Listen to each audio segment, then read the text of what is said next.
మనం రాసిచ్చిందే వాళ్ళు చెప్తారు. సో నిర్బంధం టూ, మాంగళ్యం అనే కల్ట్ సినిమాలు తీసి బండి సరోజ్ కుమార్ అనేవాడు ఇప్పుడు మెయిన్ స్ట్రీమ్కి వస్తున్నాడు పరాక్రమంతో. అందుకే అడిగాను ఇందాక. ఇప్పుడు వినిపిస్తుందా? ఓకేనా? ఓకే. సో ఇప్పుడు యాంకర్ని పెట్టట్లేదండి, అది నాకు నచ్చదు. ఎందుకంటే మనం రాసిచ్చింది వాళ్ళు చెప్తారు కాబట్టి. సో నేను నిర్బంధం తీశాను, నిర్బంధం 2 తీశాను, మాంగళ్యం తీశాను. దాని తర్వాత పరాక్రమంతో ఇప్పుడు మెయిన్ స్ట్రీమ్కి వస్తున్నాను. ఆ 3 కల్ట్ ఫిల్మ్స్తో అంటే నేను యూట్యూబ్లో రిలీజ్ చేశాను, కళనాది వెలమీది అనే కాన్సెప్ట్లో. దానివల్ల నేను ఒక సెక్షన్ ఆఫ్ ఆడియన్స్ నేను జనరేట్ చేసుకోగలిగాను. దాని తర్వాత థియేటర్ రావాలని చెప్పి 2 సంవత్సరాలు ఆగాను. నేను తొందరగా ముగిస్తాను, ఎందుకంటే విశ్వక్ గారు ఆయన గ్యాంగ్స్ ఆఫ్ గోదావరికి వెళ్ళాలి, నెక్స్ట్ ట్రైలర్ లాంచ్ ఉంది. సో ఇప్పుడు ఏంటంటే, నేను 4 ఏళ్ళ వయసులో ఉన్నప్పుడు మా అమ్మ నాన్న కొట్టుకుంటున్నారు, బయట వర్షం పడుతుంది. అప్పుడే ఊహ తెలిసింది నాకు. నేను బయటకు వచ్చాను, టీవీ అని ఒకటి ఉంటుందని తెలియదు నాకు. మా పక్కింట్లో ఏదో సౌండ్ వస్తుంటే వెళ్ళి నిలబడ్డాను అక్కడ. ఆ టీవీలో చిరంజీవిని చూశానండి. నా లైఫ్లో ఉన్న బాధలన్నీ ఆ చిరంజీవిని చూసాకపోయినాయి నాకు. నేను చిరంజీవిని చూశాకే సినిమా చూశాను. చిరంజీవిని చూసినప్పుడు నాకు కలిగిన ఫస్ట్ ఫీలింగ్ ఏంటంటే, నేను కూడా ఒక నటుడు అవ్వాలి, చిరంజీవి లాంటి నటుడు అవ్వాలి, ప్రతి ఇంట్లో నా పేరు ఉండాలి అనే ఒక ఉంటుంది కదా ఆ ఉత్సాహం. ఆ 4 ఏళ్ళ ఉత్సాహాన్ని ఇప్పటి వరకు నేను కంటిన్యూ చేస్తూ నన్ను నేను ఎస్టాబ్లిష్ చేసుకోవడానికి నేను 2004లో వచ్చాను ఒక జూనియర్ ఆర్టిస్ట్గా, ఒక యాక్టర్గా. చాలామంది డైరెక్టర్లకి ఆడిషన్స్ ఇచ్చాను, ఎవరికైనా యాక్టింగ్ అర్థం కాలేదు. నువ్వేంటి మామూలు మాట్లాడేస్తున్నావు, యాక్టింగ్ చేయాలి కదా అన్నారు. నాతో పాటు ఒకడు వచ్చాడు, ఏదో ఒక సీన్ ఇచ్చారు, ప్రియా నువ్వంటే నాకు ఇష్టం ఏదో చెప్పాలి. నేను నార్మల్ చెప్పాను, ఇలా చెప్పకూడదు నువ్వు చెప్పు బాబు అంటే వాడు ఇంకా బాడీ లాంగ్వేజ్ చెప్పాడు, ప్రియా అది అని.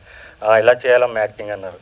ఓకే, ఇక్కడ మనం వర్కౌట్ అవ్వదు, నా యాక్టింగ్ తెలిసిన డైరెక్టర్ నేనే అయి ఉండాలి అని నేను ఆ రోజు డిసైడ్ అయ్యాను. ఆ అబ్బాయి ఇంకో అబ్బాయి మేబీ నేను కన్ఫ్యూజ్ అయ్యాను ఆ ఏజ్లో, మేబీ అతను బాగా చేసేట నిజంగా చూద్దామని, తన గ్రోత్ ఎలా ఉండదు చూద్దామని. తన తర్వాత నేరాలు ఘోరాలని ఈటీవీలో వచ్చేది, నూతన్ ప్రసాద్ గారు చెప్పేవాళ్ళు. దాంట్లో క్రిమినల్ కింద ఎలా సైడ్ క్యారెక్టర్లు చేశాడు. అయితే నేను రైట్ అనిపించి అక్కడి నుంచి నేను నా చిన్నప్పటి నుంచి అంటే చిరంజీవిని చూసాక సినిమా చూసిన నాకు ఇళయరాజా గారు మ్యూజిక్లో, లేదా సిరివెన్నెల సీతారామ శాస్త్రి గారు, చంద్రబోస్ గారు యాజ్ ఎ లిరిక్ రైటర్గా, అండ్ పిసి శ్రీరామ్ గారు, లేకపోతే ఎడిటర్ శ్రీకర్ ప్రసాద్ గారు, ఇలా చాలామంది నన్ను ఇన్స్పైర్ చేశారు. వాళ్ళందరి ఇన్స్పిరేషన్స్తో నా క్రాఫ్ట్స్ని నేను ఫర్నిష్ చేసుకుంటూ దాంట్లో మాస్టర్ చేసుకుంటూ, నాకు ప్రొడ్యూసర్ లేడు, సో నేను I should be extraordinary to gap producers. దానివల్ల నాది చిన్నప్పటి నుంచి ఉన్న న్యాచురల్ బాండ్ టాలెంట్స్ని నేను ఫర్నిష్ చేసుకుంటూ ఒక 20 సంవత్సరాలు నేను సమాజంలో లేనండి, బయట ఉన్నాను, ఒంటరిగా ఉన్నాను, అడవిలో ఉన్నాను. అలాగే నేను కష్టపడి ఒక 3 సినిమాలు డైరెక్ట్ చేశాను ఏ యాక్టర్ని పెట్టి, ఎందుకంటే నేను ఫస్ట్ యాక్టర్గా చేయలేను, because I don't have producer. So ఏదో కాంబినేషన్లో వచ్చిన 3 సినిమాలు, 3 థియేటర్కల్ ఫిల్మ్స్ చేశాను, 2 తమిళ్లో చేశాను, 1 తెలుగులో చేశాను. 3 డిజాస్టర్స్ అయినాయి. I was a failed director. Then I realize it's the time for me to act myself and to exhibit my real talent, my real potential what I feel. అప్పుడు నేను నిర్బంధం అనే సినిమా తీశాను, నిర్బంధం 2 తీశాను, మాంగళ్యం తీశాను.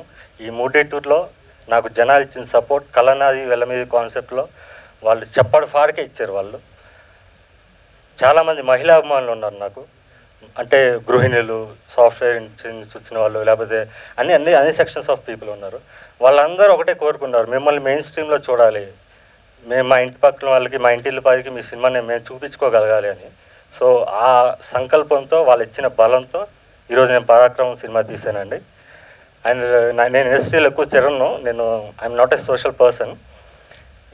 నేను చూసిన వాళ్ళందరూ నా మ్యాక్సిమం నచ్చరు, ఎందుకంటే నేను ఇలా మాట్లాడుతాను, బయట సమాజంలో ఎలా మాట్లాడాలి, ఇండస్ట్రీలో ఇంకా ఘోరం, ఎలా వెళ్ళి అలా పంజగొట్టి వెళ్ళి మళ్ళీ ఎలా రావాలి, అవన్నీ మనకు రాదు. అయితే నాకు చాలా చూజీగా ఉంటాను. నేను ఎవరన్నా ఒక మాటలో తెలిసిపోద్ది వాళ్ళ ఇంటెన్షన్ ఏంటని. అంటే నేను సమాజాన్ని చూశాను, లైఫ్ని చూశాను చిన్నప్పటి నుంచి చాలా. సో నాకు నచ్చిన 3 వ్యక్తులు, ఎస్కేఎన్ గారు very genuine human being and అంటే ఓన్లీ హ్యూమన్ బీయింగ్ నేను చూడండి, టాలెంట్ చూస్తాను, ఈజ్ వెరీ టాలెంటెడ్. ఆయన సినిమాలో ఆయన టేస్ట్ ఆఫ్ సినిమా తెలుస్తుంది. బుచ్చిబాబు గారు గురించి చెప్పవసరం లేదు, ఆల్రెడీ ప్రూవ్డ్ డైరెక్టర్. ఆయన ఒక మనిషిగా కూడా ఆయన చాలా గొప్ప వ్యక్తి. నేను ఒకసారి అనుకోకుండా కలిసినప్పుడు మీ సినిమాకి నేను 5,000 పంపించానండి అన్నాడు, మాంగళ్యం సినిమాకి. Thank you so much sir. And ఒక రెహమాన్ అబ్బాయిగా తమిళ్లో ఒక ఫైట్ ఉందన్నమాట.